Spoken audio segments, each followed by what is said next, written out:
What's up, YouTube? This is Mr. Scissors here, and I'm going to be doing a deck profile for you guys. The deck profile is Dimensional Gladiator Beasts. This deck, oh my god, this deck does really well this format, especially because most of the top tier main meta decks, they all run off the graveyard. That's just how they've been for the last like 2 or 3 formats now. And as a result, anything with D-Fissure main deck that doesn't rely on a graveyard is going to do usually pretty well in those matchups, So yeah, I don't know, let's get started with the monsters. So first off, you got your basic triple Gladiator Beast Laquari. 18 beat sticks, tag them in. They do so much work. It feels really cool when you like Geyzar's tagging for double Laquari. That's when you're like, you know you're gonna do well that game. 2 Gladiator Beast at Quest. Basic thing, cycles your chariots and other Gladiator Beasts. Your 2 Hoplimus.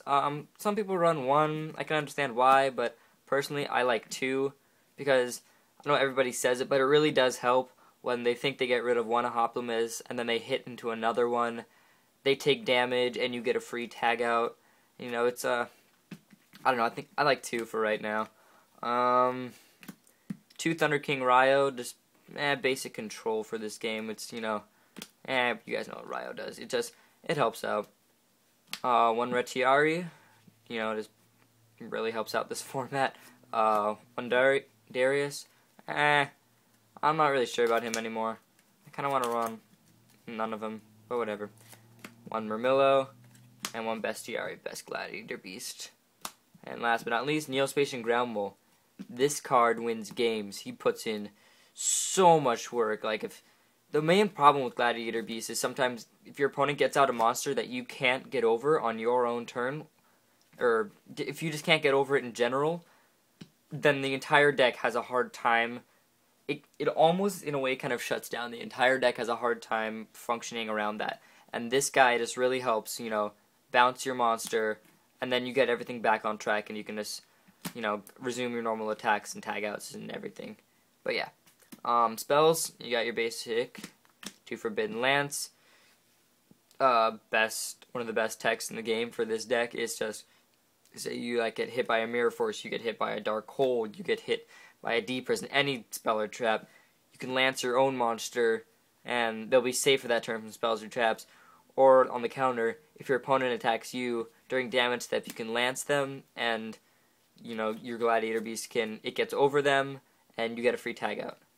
So it's too good. Next, 3 Proving Ground. Every good deck needs a Rhoda. Next, 3 D-Fissure. This card, it messes up everything, this format. Oh my god, it puts in work. Everything in the top tier runs off a graveyard, and when they don't have access to their own graveyard, or there's nothing in there for them to use at all, then it just shuts down. You can't Lone Fire. Bulb gets milled to nowhere. You can't Dandelion, which that's just kind of plant hate right there, but it works. They can't Treeborn. Let's trying to be a little bit trying to be a little more fair here with that. But yeah, this deck, it puts in work. The only thing it doesn't really get around is Sam's, and you do fine against them. 1 Book of Moon, 1 Reborn, 1 Dark Hole. Actually, I'm not too sure if I like Reborn anymore. I think I want to take it out. And the main reason is I want to take it out for a second Smashing Ground, because I only run one because I wanted to try it out. And this card, just like Ground Mole over here, it does so much benefits when you're in a tight spot. And plus, D-Fissure, you're not using it at all. So I think I'm going to take it out for a second Smashing Ground. But you guys can do what you want with that. 1 Trunade, just gets rid of back row, then double MST. On to the traps, we got Triple War Chariot. This card, MVP. Well, this card does really well. It gets around every single kind of monster effect. It destroys Honest. It gets over Kalut, even though he's not really there anymore. Thank you, Konami. It gets over Caius. It gets over their Lone Fire. Yeah, it gets over everything. It's, oh my god, it does work. This card is the Brokes, and every GB deck needs to run 3. I don't know why people would run 2. It's too good. 2 Bottomless. I don't have Solemn Warnings as of now, and I feel like when the priority rule goes away on the Bottomless trap, or when priority rule goes away in general, bottomless trap hole is going to be millions of times better. It's just, it's going to be good. You got triple D prison, basic defense for this deck. You know, I only run 14 monsters, so it's kind of tough when you open up with a hand with no monsters in it. Granted, it doesn't happen all the time, but it does happen sometimes. And it's just good to know, like, you open up double D prison and you think, okay, I'll be safe until I top deck a monster, and then I can start, you know, putting the steam on and starting to get going. One Mirror Force, basic stuff, one Torrential, one Solemn, and one 7 tools. Just basic support and whatnot. On to the extra deck over here. We got just your normal stuff. We got 2 Hercs, 1 Esadari.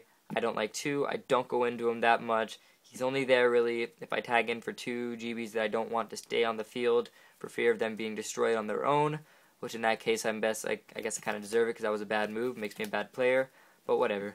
2 Gyzaris, and 1 Chimera Tech because I have room. But yeah, that is the build. I hope you guys enjoyed, and thank you very much. Comment, subscribe, and rate.